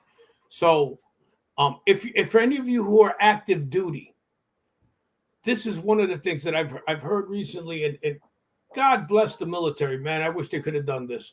They will say if you are projected, one of the things you forgot to talk about, you have to have a disability rating, at least 10%. Right. We forgot to mention that. But if you're active duty and have a projected disability rating of 20%, you can apply while you're at active duty for VR&E. Do it. Do it. Apply as you're getting out. We're not worried about the sustainable. I mean, we're not worried about whether you've been trying to find a job because you're getting out of the military. They already know that, right? This is where, let's say you worked in admin and you want to do HR, right? This is where you can get that degree in HR and get that certification, right? You tie that in with your experience, man. You're going straight to work. Take advantage of it. Plus, you got the GI Bill in your back pocket. Yeah, that's the big thing is keeping that just in case you do want to go for like a doctorate or something like that. Or well, Later just on. just so that you can go take that photography class. I'm all about photography, man. And I'm all about taking pictures, you know. All good. But for whatever. But yeah, you could utilize it for your doctorate, you know, your PhD. Yeah, that's perfect, man. Yeah. So we got another question here from Yeah. Sarai Garcia Gonzalez. Hi, Alfredo. I'm a school certified official, and an ongoing issue I'm running into is that the counselors don't clarify the major they are approved for on the PO. So when I email the counselors to clarify, I get no response. Do you have any advice for that?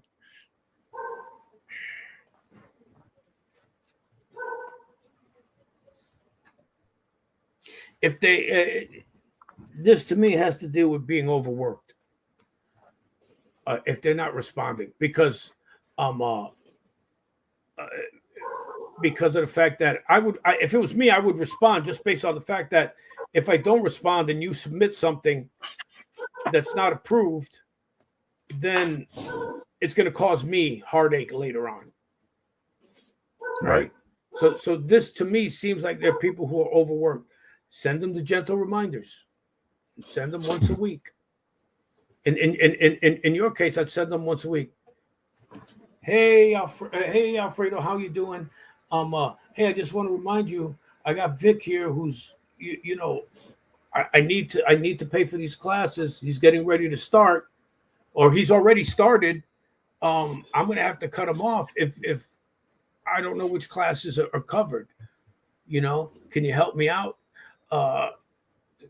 Again, those gentle reminders, but most of it should be covered when you send that academic plan. You know, I'm supposed to get an academic plan, you know, the roadmap to success for Vic, and I'm using you, Vic, because you go to the program, obviously, or getting ready to start, right? So, Vic is going to get a degree in cybersecurity. He's going to go 4 years. This is what these are the classes I'm expecting him to take, right? These are the classes we're going to cover. So again, Vic wants to do that water aerobics class. Hey, Vic, come out of pocket, brother. You know, but okay. How'd you know? How did you know, bro? You know what? God, it's the only thing. You move like a guy who's at least 80%. You know, as a guy who's 100%, I pick up on the little thing. And water aerobics is supposed to be so good for you. Oh, it's good. Yeah, it is good. But yeah, that's all I could say is send them the gentle reminders once a week. Again, have a little bit of grace, but be firm, right? Because we're on the clock. And if you need to get a hold of the supervisor, get a hold of the supervisor. Yeah. You know, yeah, that's it. That's the only thing I can tell you. Because again, that's going to be subjective based on the attitude of whoever you're dealing with. And trust me, I have seen some crappy VR&E counselors. I have seen them. I wouldn't get. I know there's one in Texas that I feel sorry for everybody in Texas because of this guy. But yeah, it's you know, hopefully giving them a little bit of grace, and that gentle push, that gentle reminder, puts you back up there on their radar. So 100%. Yeah, we got Richard Roque here. Do I need to look for a job first after completing my bachelor's degree in cybersecurity, or can I just apply to extend into the program and apply for completion for a master's degree? I would have applied.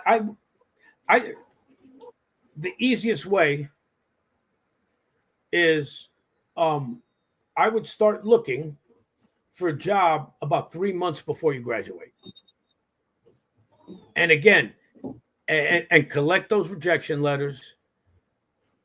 Make sure the jobs are bachelor's required, master's preferred.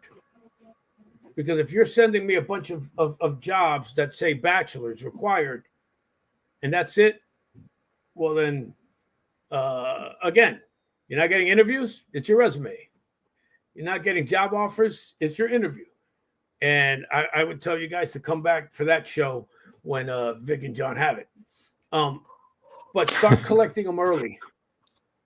Start collecting them early. And again, you want to have a good amount, right? It's been 6 months. You've applied for 4 jobs. Shut up. Go apply for more jobs. It shouldn't take you more than a month to apply for a job. And it's the same thing on the opposite end. It's been 2 months and you applied for 150 jobs. Slow down. Okay, you're not applying. You're shotgunning your resume, is what you're doing. You're not tailoring your resume. You're not researching the job application and looking for keywords, right? You're not meeting the requirements. You're just I'm not gonna approve you. I'm gonna tell you, slow down. Tune into the show when and John and Vic will have another expert here on resumes and job searching and that kind of stuff. Because might even share my old resume just for SMHs. Yeah. SMGs, SMGs. Right. But that's the whole thing. I would start 3 months before. I'd make sure that master's is there. And then, move on from there. But definitely come back if you're not getting a job based on what you did, the stuff that you've gotten already, you can always apply again. Now you can get an extension, but that's just a lot harder. Where we'll find extensions are for like people getting associates. Like in my case, when I get a client that said to me, they're done with their associates and there's no follow-on for a bachelor's. And it's like, you're going to be a social worker. You need a minimum of a bachelor's. Who told you this? Your previous counselor didn't sit there and talk to you to prove everything. There, I can request an extension. And again, that's got to go up to the powers that be. And they'll go, yeah, okay, yay or nay. But if you start looking for a job before you graduate, and again, on your resume, you can put under education, anticipated graduation date. So if you're saying you got a bachelor's and you're waiting to graduate, you don't have to wait. So long as, you're within a reasonable time. Don't put expected, anticipated graduation, June 2029. No, I'm not, but if you're going to graduate in a couple months, you can put that expected graduation date. Start looking for a job before you graduate. Start looking, make sure that the job has preferred whatever the next degree is. Okay. Mm-hmm. Collect those rejection letters. And then when you graduate, now here's another thing that we'll talk about, because we've only been talking for almost 2 hours. So no, you're all good. This is all great information, man. Okay. I'm writing here's things another down. thing, right? Is that after you've graduated, you get put into a job ready status. Okay. And for that job ready status, they're going to work on resumes and they're going to work on interviewing and they're going to try to connect you with some employers. You get 2 months of stipend. Okay. That carry forward. Right. So now you get your stipend at the end of the semester. Or at the end of the classes. So you graduated. You're still going to get one more check a month after you graduated. And then you're going to get 2 more checks after that while you're in a job ready status. So that's 3 months of checks when you're not going to school anymore.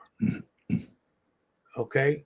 So if you started applying for a job 3 months before you graduate, you got a 6-month period before money runs out. Where now you can turn around and say, hey, look, I've been applying for 6 months. Every job says I need a master's. Can you guys extend me? Then it depends on the counselor and how much work he wants. But either way, at that point, you can turn around and reapply again. Yep. So along those same lines, we got one more from Navy cop.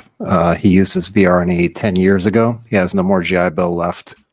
He was in cybersecurity, and then he says unemployed and mentally can't maintain the knowledge for cybersecurity. Counselor said, I only have a little benefit left for VR&E, I'm assuming. So for Navy cop, when he says he has no more GI Bill left, double check that. Okay. Because there's a possibility, he says 10 years ago, there's a possibility that he could have been one of these guys who had the Montgomery GI Bill and then had the post 9/11 GI Bill, and they just got extended for 12 months. Where now he might fall into that category. I don't know when he got in, when he got out, but he might fall into the category where now he's got 12 months left. If he's got a day, apply. He's already been through VR&E once, so he's one of these guys that might fall under that accepted forever category, right? Approved forever. So I would go back and apply again, and again, the emphasis is sustainable employment, not education. It's going to be important for you because in your case, you want to switch out of cybersecurity. Okay. So more than likely, you're going to need a degree.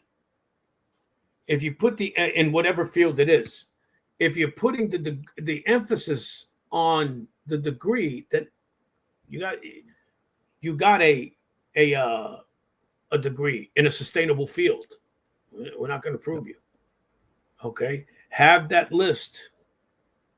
Or sit there and just tell them after 10 years of doing it, it's affecting my PTSD. It's affecting my mental status. Here's the note from the doctor. Here's the field I want to go in. So concentrate on the field, not the education piece. Always. Yeah. It's an employment thing. And remember, let's say in this guy's case, cybersecurity, right? He can't deal with the pressure anymore because of anxiety or depression or whatever, right? Don't overlook trade schools, right? Maybe you just need to be away from people, right? And maybe you just want to become a welder or HVAC guy or a mechanic. Yeah. Plan that out. Make sure that those trades don't affect your disability, right? Not only will that put you to work quicker, right? All of those fields have great outlooks. Everybody wants to wear a white shirt and go into the office and hang around not enough people want to do trades. Not anymore. Right. Hey, if I could, I'd give this up to go be a mechanic. My youngest son is 19. He's on his way to become a mechanic. He just finished his first year of apprenticeship. He's making more at 19 than I made at 27.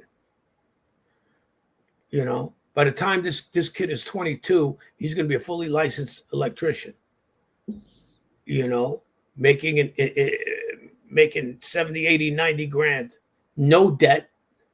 No, can start his own business if he wants right off the bat. At 22, he can start his own business and be viable. Yeah, I've seen a lot of push for the trades recently, like online, just electrician, especially with the idea that AI, and this is another conversation, but AI is taking over a lot, or will be taking over a lot of things, right, in the future, automating a lot of things. What things like being an electrician, these are like knowledgeable things. These are trades, right? Right. You need somebody out there to actually like cut the wires or do something. Machines could probably do it, right? But it's going to take a little while. Machines are more so computer based right now. Right. Unless you're doing like a factory or something, building cars or something.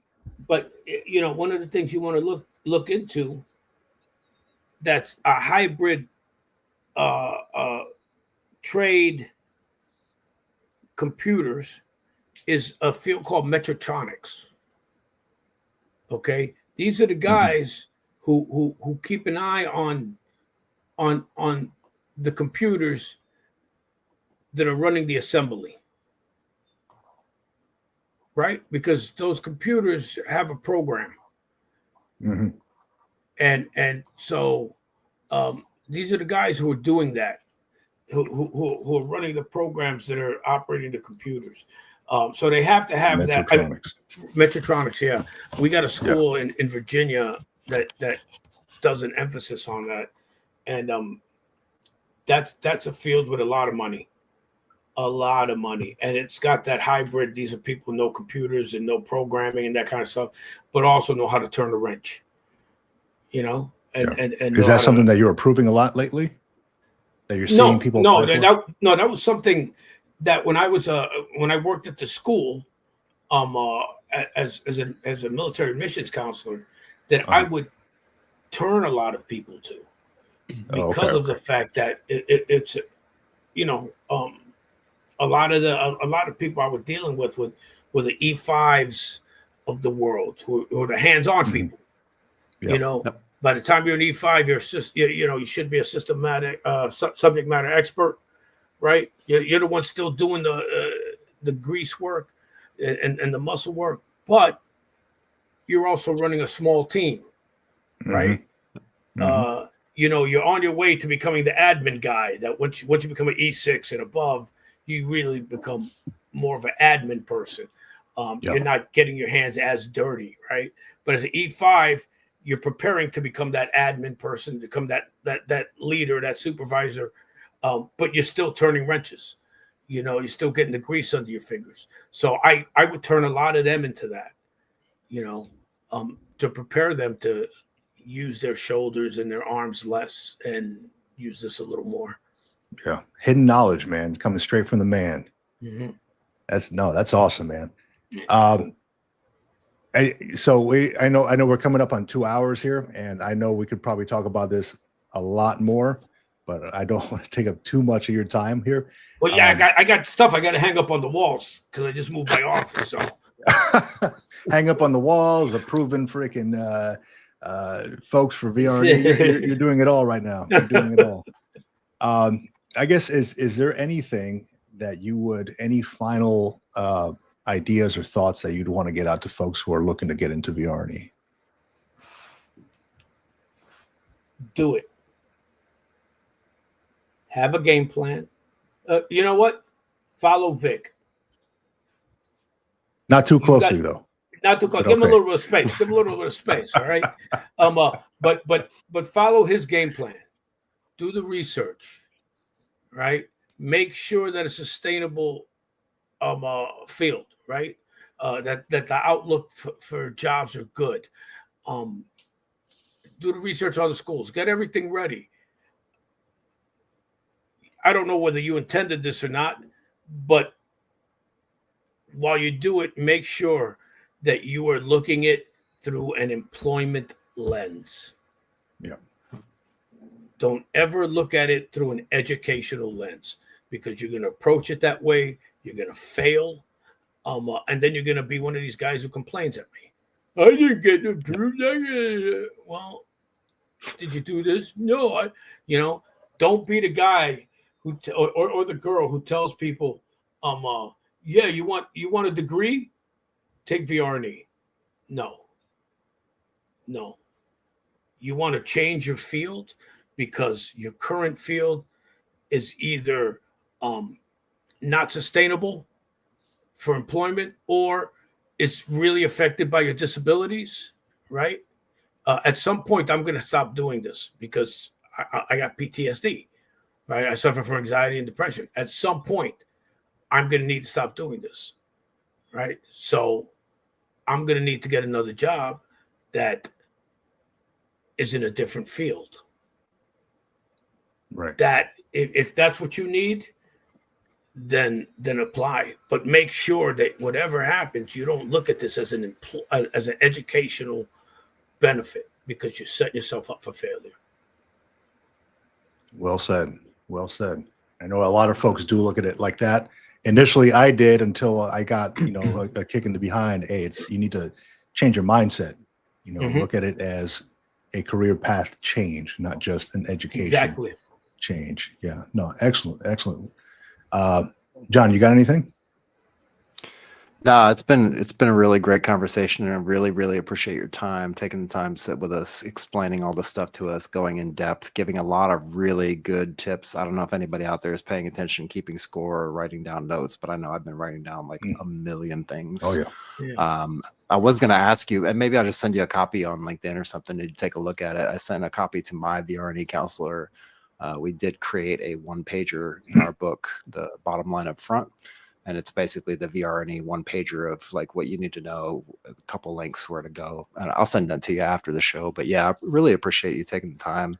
This is super educational, even though I've already been in the program. Like I've learned a ton of stuff here that I didn't know.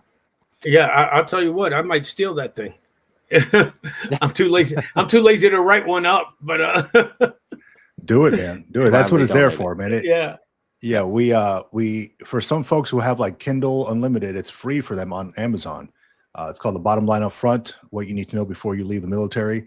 And then I think we priced it at like $2.99 for everybody else that doesn't have Kindle Unlimited, like as low as possible, like the price of a half of a cup of coffee when you go out to go drink something, right? Right. So just fully accessible to anybody out there. Yeah, and you know what? If it's got that kind of information, I'm going to encourage. I haven't even gotten the book, but I'll get it now. I'm going to encourage anything that's going to put out some good information and is affordable. Get it because there's too much false information out there. There's too much. A lot. There's too many programs that are subjective that you want to improve your best chances of being accepted into the program or being approved or finding what you want, the decision to be favorable to you. And so if you've got the stuff to improve those odds, then that's going to help you.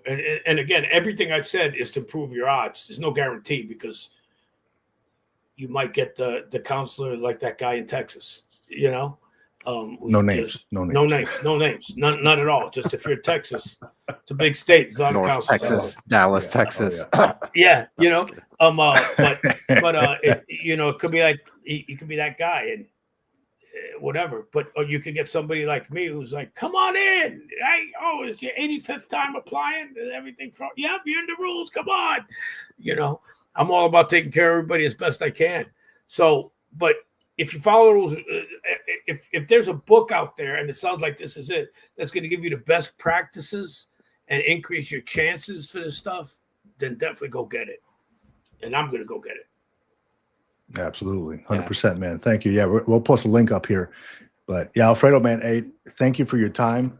Thank you for the knowledge. Dude, I learned a ton. I got some notes written down here, and I'm sure John and I are going to talk about it later on, probably going back to the book and adding more information that we didn't know before. And, just adding it like version 2.0 or something. Awesome. But yeah, 100%. Go ahead. I was just say, just don't ever tell me you're going to talk about it after I leave. Part of my issue is a paranoia. And it's like, you guys are going to hang up and go, "Oh my God, Alfredo was so full of crap. Why the hell did we ever have him on here?" What the hell was that? Oh yeah, exactly. Like, don't ever tell me you're going to talk about it.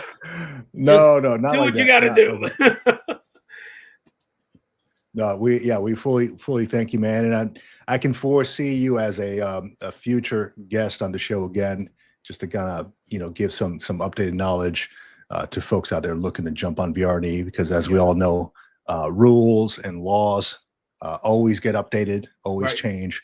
So I'm sure that something in the near future will probably adjust with VR&E, hopefully for the good.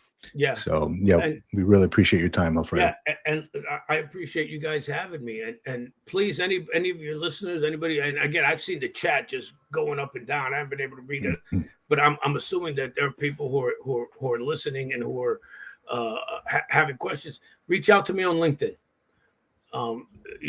Send me a message. If you send me a request, just tell me where you got my information from. I have 150,000 followers. I get a lot of people who send requests, and I just if there's no message, and we don't have at least 50 mutual connections, I'm just not going to approve you. I get too many. I got too many financial people who want to sell me a timeshare. I'm good. I'm good. I appreciate it. You know, but if you need help, I'm all there. Connect with me. Send me a message. I'll make some time for you. I'll get you on my schedule. Yeah, and we can see what we can do for you. Absolutely, 100%. I'm going to share the link for anybody listening on there to our bottom line up front book. And yeah, once again, Alfredo, thank you for gracing us with this knowledge, man. It has been truly an honor. The Paisley prints, we made the background just for you, and Paisley I saw your background LinkedIn. just for you, sir. I appreciate it, guy. And here I'm wearing tie-dye today. Jesus, I'm sorry. I'm in a Grateful Dead mood. I'm sorry. Mess it all up. I promise I will. I appreciate you guys. Thank you for having me. Really appreciate Thanks, it, man. bro. Thank you. Yeah, man. Awesome connection. Awesome guest to have, man. Just straight up knowledgeable, dude. It's simple as that. Simple as that. I don't know how much you filled in your logbook, but I got about a whole page here with some good information on the tech packages and mechatronics fields. I didn't know anything about that. You know, that's good. Somebody's got to control this. That was an Easter egg. That was really a hidden Easter egg because he's been in the trenches, like watching and seeing these different career paths, and that's one of those things that you see kind of boiled at the top, and you're like, oh, this is an emerging field. We should go through this and check this out. That's right. Yeah, definitely, man. Definitely. That's right. Yeah. So awesome stuff. Looking forward to having him back in the near future. Tomorrow, stand by for tomorrow. We're having another episode coming up with a gentleman. I'll share his information later. I got to work on the show and all that stuff with John after the fact, but we're going to be talking all AI. Okay. This dude, I had a conversation with this guy, and he shared his screen with me, and he showed me how his entire life is automated by AI. And my mind was blown, dude. I was like, my ears started to bleed. I was like, what is happening? How do you do this? Show me. And he's doing like a whole series. He runs a course online, but he's doing this whole series on YouTube, which I'm not going to spill the beans or anything on this yet. I'll let him talk about it tomorrow, but just please stand by, put that on your calendars. Tomorrow, I think it's going to be at 9 a.m. again. I'll put the information out there. Great information, because AI is the wave of the future, and this guy is like on the forefront teaching courses about it. And I think he was like a cyber guy as well. So stand by for that. Aside from that, go ahead, John. What you got? Yeah, I mean, everybody's got the day off tomorrow, right? All the federal employees, at least, because it's the Memorial Day. So we should see all of you on there tomorrow. Yeah, that and a salute definitely to all the veterans who fought in the foreign wars, over the decades and decades that we've been at war with various countries and various regions. Definitely take some time today, tomorrow to give a little observance to those fallen members. 100%. Yeah, we're definitely gonna reflect on that tomorrow as well.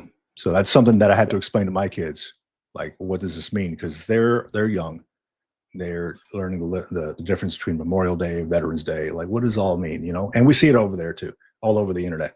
Veterans Day is for the veterans. Memorial Day is to remember those who came before us. So it's not just a day off to cook barbecue, though a lot of folks get the day off for that. There's people that go out to the lake, the beach and all that stuff. But remember why you have that day off. Remember that. Yeah. So next up, we're going to be getting, I'll get with John. We're going to be getting ready for the show tomorrow as well. But thank you all for staying with us, listening to the show, getting some good information. If there's any way that we can make this show better, or any topics that you may want to hear about, please let us know. Reach out to us either on LinkedIn or on Military Retirement Podcast. Was it .com? Military Retirement Podcast.com. We got it. And info at military retirement podcast.com. send us a straight email, and we will adjust. We will look at the topics, see what people want to hear. So 100% we're on board with that. Aside don't from be that, afraid to introduce us to your people, your friends, the people Yes. who you think might be some great guests. Feel free to introduce us. Just reach us out directly on LinkedIn or through the email. That'd be awesome. Yep, 100%. So yeah, check us out on YouTube, Military Retirement Podcast. Also my own channel, The Green Logbook on YouTube, uploading some good content on there. Our book on Amazon, Bottom Line Up Front. I put a link to it in the comments. And we're also on LinkedIn, Military Retirement Podcast. We're all over the place. So feel free to reach out to us if you need anything.